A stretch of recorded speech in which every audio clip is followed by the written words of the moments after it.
You say you want to heal. That is what most people tell themselves. They want peace. They want relief. They want the old weight to finally lift. And many of them work very hard toward that end. They read, they reflect, they change cities, change partners, sometimes change professions. They spend years in therapy, years in silence, years telling themselves that enough time has passed. And yet something does not move. The anxiety returns. The same argument erupts in a new relationship. The guilt arrives on schedule. The feeling of being unseen, of being somehow too much or not quite enough, persists with a stubbornness that baffles the conscious mind. So let me ask you something directly. Have you told the truth about your mother? Not the family version, not the polite one, the one you use at gatherings, the one that begins with, "She did her best," and ends before anything real is said. I mean the truth your nervous system still carries, the truth that lives in your body when someone criticizes you unexpectedly, the truth that wakes up when someone withdraws their approval, the truth underneath your guilt, your people-pleasing, your emotional shutdown, your desperate need to be chosen. Most people have not told that truth, not because they are dishonest, but because honesty about the first bond is the most difficult honesty of all. The mother is not merely a person in the past. She is the architecture of the self. She is the original context in which the child learned what love feels like, what safety feels like, what worth feels like. To tell the truth about her is not a biographical exercise. It is a structural one. It means examining the foundations of everything you believe about yourself, and that is precisely why so many people avoid it. Here is what most people believe. They believe that if their mother loved them, she could not have wounded them in any serious way, that love and injury are opposites, that care and damage cannot exist in the same woman, at the same time, directed at the same child. This belief is deeply human. It is also deeply wrong. And it is the first thing we must dismantle. A mother can love you genuinely and still misread you systematically. She can sacrifice for you and still be unable to see you accurately. She can be devoted and still, through her own unexamined fear, her own unhealed history, her own fragility or need for control, teach you things about yourself that are not true. Love does not protect a child from the patterns of its caregiver. It often conceals them. Think of it this way. The child does not experience the mother's intentions. The child experiences the mother's behavior, her tone, her consistency, her availability, her emotional reactions. A mother who anxiously overprotects her child out of genuine love is still transmitting fear. A mother who goes cold when the child expresses anger is still teaching the child that anger is dangerous, even if she never says a word. A mother who makes the child responsible for her emotional state is still reversing the dependency, even if she calls it closeness. The child cannot evaluate intentions. The child can only learn. And what the child learns in that first relationship becomes the nervous system's working model for what love is.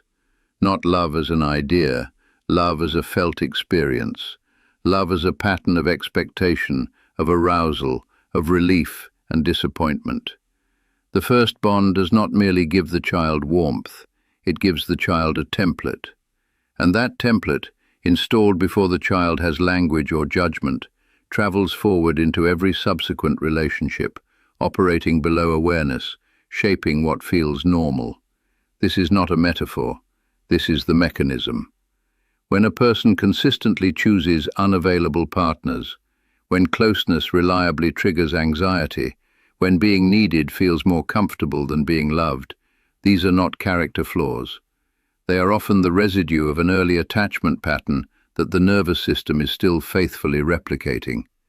Because the mind, in a profound and tragic sense, prefers familiar pain to unfamiliar freedom.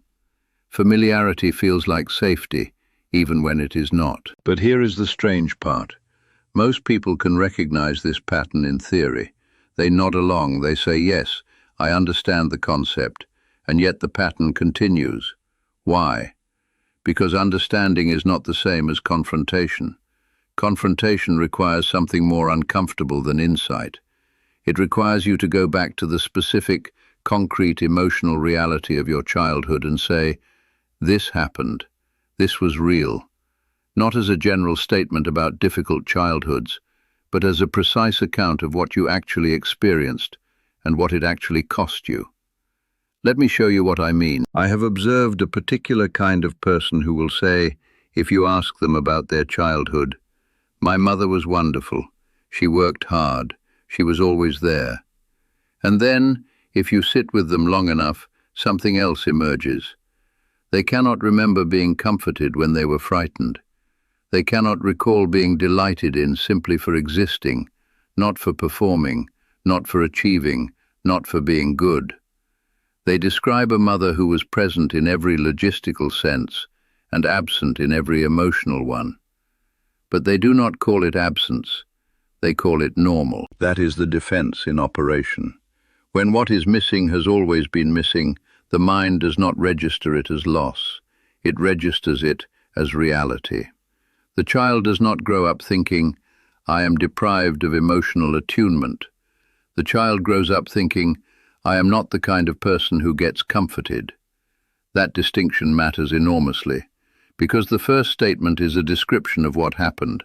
The second statement is an identity, and identities are much harder to question than histories. So here we arrive at the deeper problem. The wound from early maternal failure is not only what was done to the child, it is what the child concluded about itself as a result. And those conclusions, formed when the child had no other frame of reference, no other data, no capacity for the nuanced evaluation of an adult, became the child's self-concept. You were not stupid. You were not crazy. You were a small person trying to make sense of a large, confusing, emotionally formative relationship with the only tools you had. And so some children concluded, I am too sensitive.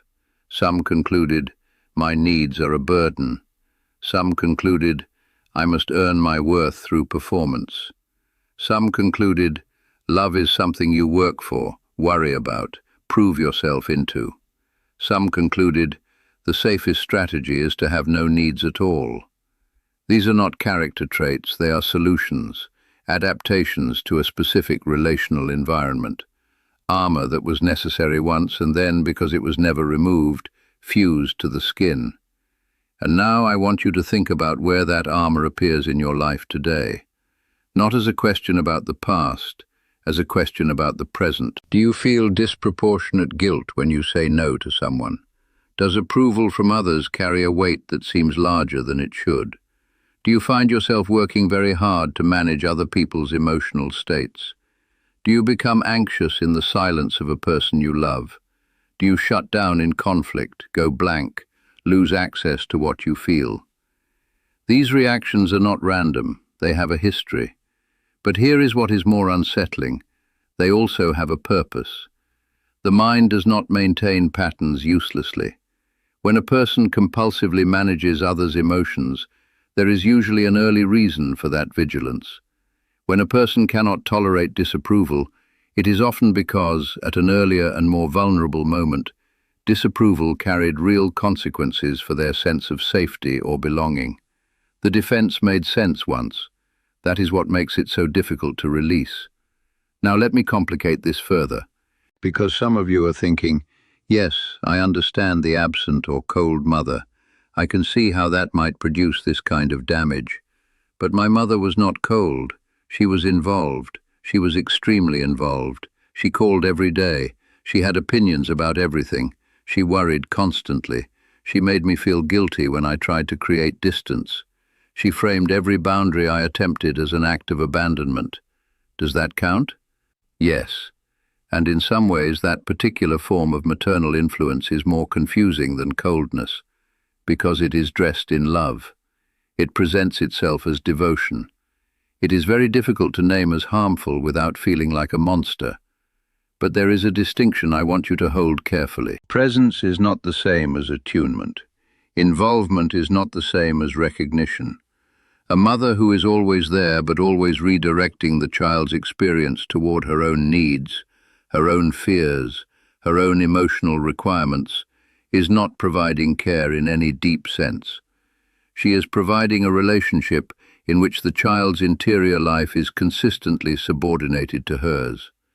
And the child, who cannot afford to lose the attachment, adapts. The child becomes smaller. The child learns to monitor the mother's mood before attending to its own. The child becomes expert at knowing when the mother is fragile, when she is satisfied, when she is disappointed. The child becomes, in a sense, the emotional caretaker of the parent, and in doing so, the child never fully becomes itself. I have a phrase for this that I want you to remember. She did not strike you. She trained you to feel guilty for becoming separate. That training is often invisible from the outside, but the person who received it knows the sensation immediately.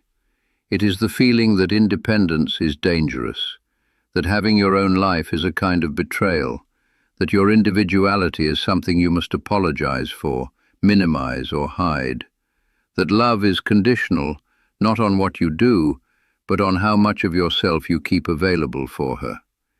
This guilt of separation is one of the most persistent residues of a psychologically controlling maternal relationship.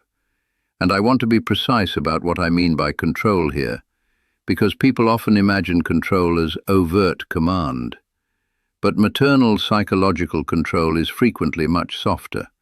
It operates through sighing rather than shouting, through hurt feelings rather than anger, through the withdrawn face, the loaded silence, the remark designed to produce obligation. It is control performed in the language of need, and the child, watching the mother's face for data, learns quickly what is required: compliance, emotional proximity, the suppression of autonomous desire. Not because the mother announces these requirements, but because the relational system rewards conformity and penalizes differentiation.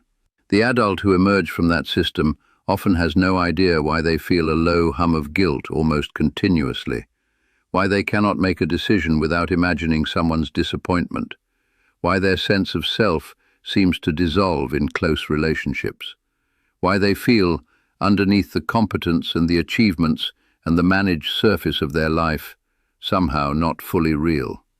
And here is where we must go deeper, because what I have described so far, the obvious forms of maternal failure, the cold mother, the intrusive mother, the anxious and controlling mother, these are the more visible categories. But there is a subtler form of wound that I want to address, because it affects more people than they realize. It is the wound of emotional invalidation. Let me explain what this means in plain terms. There is a particular kind of family environment in which feelings are not exactly forbidden, but they are consistently treated as inconvenient, exaggerated, or somehow wrong. The child cries and is told there is nothing to cry about. The child expresses fear and is told to stop being silly. The child is angry and is met with withdrawal or contempt or a lecture about gratitude. The child is sad and is distracted, cheered up, or ignored until the sadness passes. Nothing violent, nothing obviously abusive, but something critical is being communicated in each of these moments. The communication is, your inner experience is not reliable. What you feel is not what you think you feel. The problem is your reaction, not the situation. You are too much, too sensitive, too complicated. And the child, who has no other reference, learns to agree. The child stops asking, "What do I feel?" and starts asking, "What am I allowed to feel?" The inner compass, which was still forming, gets recalibrated to external permission. The child begins the long process of becoming a stranger to itself. In adulthood, this shows up in a very specific way. The person cannot say clearly what they want. They become confused when asked to name what they feel. In conflict, they shut down completely, go blank, later reconstruct what happened but cannot access their own experience in real time. They call themselves emotionally unavailable, but that is not accurate. They are emotionally inhibited. The feeling is there. It is simply buried under years of learned prohibition. And sometimes the most unsettling version of this is the person who can speak fluently about their mother's feelings, their mother's struggles, their mother's context, but when asked about their own childhood pain, goes suddenly vague. They have learned to inhabit someone else's interiority much more comfortably than their own. That is not a coincidence. That is a trained skill. Now I want to introduce something that often surprises people when they first encounter it. The wound your mother carried. Because none of this happens in a vacuum. A mother who was psychologically controlling was often herself raised in an environment where control was the only form of love she knew. A mother who could not tolerate her child's distress may have been someone whose own distress was never held safely. A mother who needed her child to remain emotionally close may have been a woman who had no other source of connection, whose own early bonds were fractured, who learned early that love disappears when you are not vigilant. Understanding this does not erase responsibility. I want to be very clear about that. Her pain explains some of what she carried. It does not excuse what she transmitted. You do not owe your wound to her suffering. But understanding the chain has value, because it reveals something important about human nature in general. Unhealed pain does not stay still. It moves. It finds a host. It enters the next relationship, the next generation, the next domestic arrangement, and it continues there until someone finally names it accurately and refuses to pass it forward. You may be carrying something that did not begin with you, but it must end somewhere. It ends when someone looks at it clearly, and this is precisely where most people stall, because looking at it clearly requires them to revise the family story. And the family story is not just a set of facts. It is part of their identity, their loyalty, their sense of belonging, their image of themselves as people who are not bitter, not unfair, not the kind of person who blames their mother. Here is a misconception I want to attack directly. People believe that confronting the truth about their mother means blaming her for everything, that it is a kind of psychological prosecution, that the only outcome is resentment, estrangement, or the cold consolation of having someone to point at. But this is a confusion of confrontation with accusation. Confrontation, in the sense I mean, is much quieter. It is simply accurate naming. It is the willingness to say, this happened, and it had a cost, and the cost has been real, and it is still being paid, and the payment needs to stop. That is not blame, that is diagnosis. You cannot treat a wound you will not acknowledge, and you cannot acknowledge a wound while you are still actively defending the story that produced it. The two activities are incompatible. But why do people protect the story so fiercely? Because the story protects something else. It protects the early attachment. The child who could not see the mother clearly, who could not afford to see her as someone who failed him, who hurt him, who perhaps was incapable of giving what he needed, that child had to find another explanation for the pain. And the most available alternative was always the same. The problem is me. I am too sensitive. I am too needy. I expect too much. I am the difficult one. I am the one who is never satisfied. This is one of the most quietly devastating mechanisms in human psychology. The child cannot attack the caregiver without threatening the attachment, and the attachment is survival. So the hostility turns inward. The grievance becomes shame. The accurate perception that something is wrong with the relationship becomes the deeply internalized conviction that something is wrong with the self. And that conviction, installed before language, before self-reflection, before any capacity to evaluate it, is extraordinarily difficult to reach. It does not respond well to logic. You can tell a person rationally that their childhood shame is not deserved, and watch it change nothing. Because the conviction does not live in the rational part of the mind. It lives in the body's memory, in the automatic reactions, in the places where the nervous system still behaves like a child in a particular room with a particular person. The body keeps a record long after the family edits the story. And this is where repetition enters.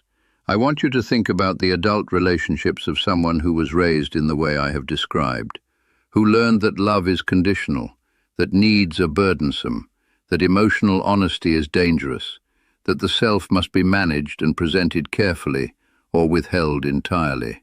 Now watch where they go.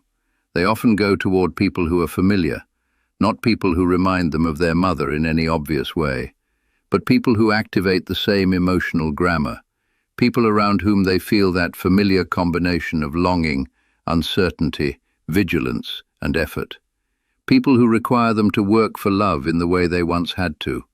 People whose approval, when it arrives, floods them with relief out of proportion to the situation.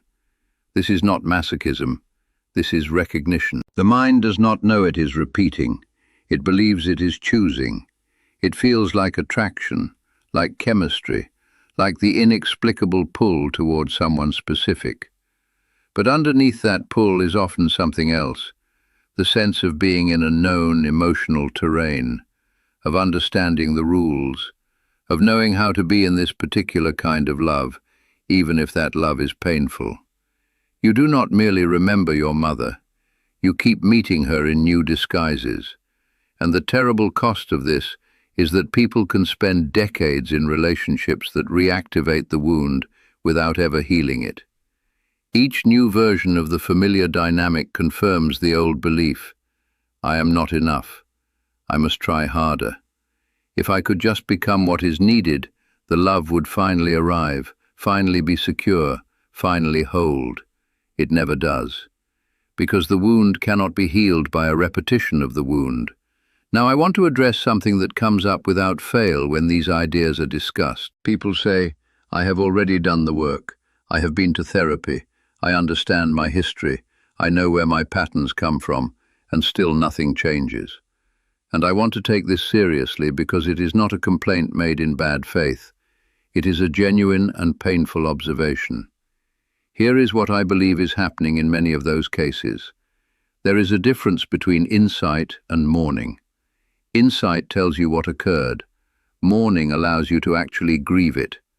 And grief is not the same as analysis. Grief is the organism acknowledging a real loss. And for many people raised in the circumstances I have described, the loss has never been allowed to exist. Because to mourn what was missing from your childhood, you first have to admit that it was missing. Not as an intellectual concession, as an emotional fact. And many people reach the intellectual concession and then, at the edge of the emotional fact, retreat. They construct a more elaborate theory. They find context that explains the parent's behavior. They invoke sympathy. They remind themselves that it could have been worse. All of which may be true, and none of which is the same as sitting with the simple, painful reality. I needed something. It was not given. That shaped me. I am still shaped by it. And I have been pretending otherwise for most of my life. That moment of precise, undefended acknowledgement is the beginning of something real. It is not dramatic. It does not look like a breakthrough from the outside. But something shifts in the relationship between the self and its own history. The story stops being a defense and starts being a fact. And facts can be worked with in a way that defenses cannot. Let me say something now about what healing actually looks like from where I stand.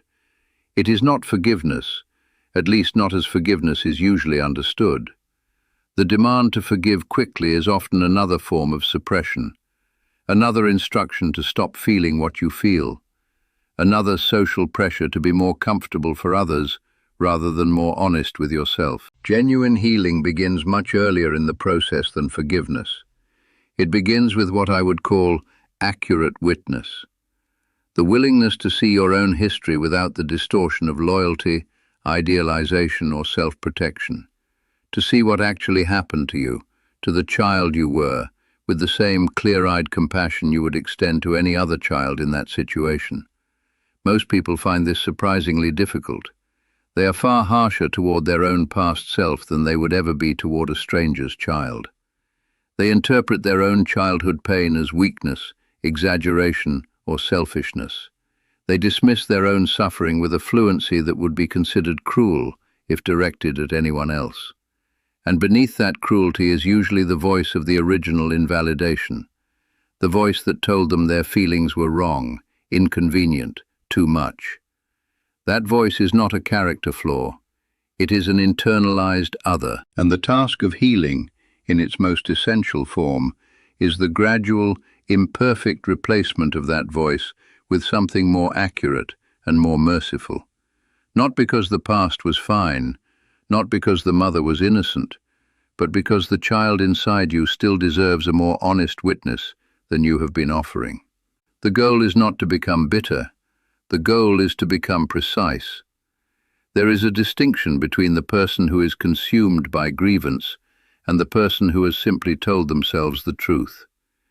Grievance, chronic and unyielding, is often still a form of engagement with the wound, still a form of keeping the old dynamic alive, just now with anger rather than loyalty. It does not produce freedom. It produces a different kind of captivity. What produces freedom is a much quieter thing. It is the gradual recognition that the story you were given about yourself, too sensitive, too needy, not quite enough, was not a discovery about your nature. It was a survival strategy. It was what the child concluded in the absence of accurate mirroring. And it is not permanent. You were not born knowing your worth. You were taught it, or you were not taught it. And what was taught incorrectly can be corrected. Not easily, not without grief, but it can be corrected. The self is more resilient than the original wound would suggest. But it requires something that most people find very difficult: the willingness to let the image of the mother be complicated, not destroyed, not made into a monster, complicated. Because she was probably not a monster. She was probably a person carrying her own unhealed wounds, her own distorted attachments, her own relational inheritances, and a child she could not always see clearly because of all of that. She may have loved you, genuinely and deeply, while still failing to give you what you most needed.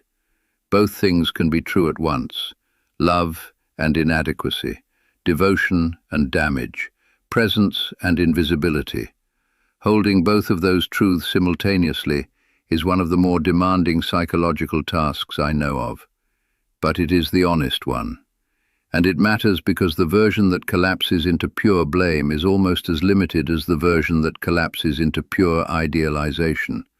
Both avoid the actual reality. Both protect you from the specific grief of your specific history. Both keep the wound generalized rather than precise. Precision is what heals, not intensity. Let me bring us close to the end now. There is a particular kind of person I want to address directly. You are not someone who experienced dramatic, obvious harm. There was no violence in your house. Your mother fed you, clothed you, showed up to the important events. By every external measure, you had what is called a normal childhood. And yet you carry something you cannot name. A chronic, low-level guilt that has no clear object. An inability to feel fully comfortable in your own skin. A sensation, underneath the successes and the relationships and the constructed adult life, that something is slightly, persistently wrong. That you have never quite arrived, that there is a demand being made somewhere inside you that has never been satisfied. You dismiss this.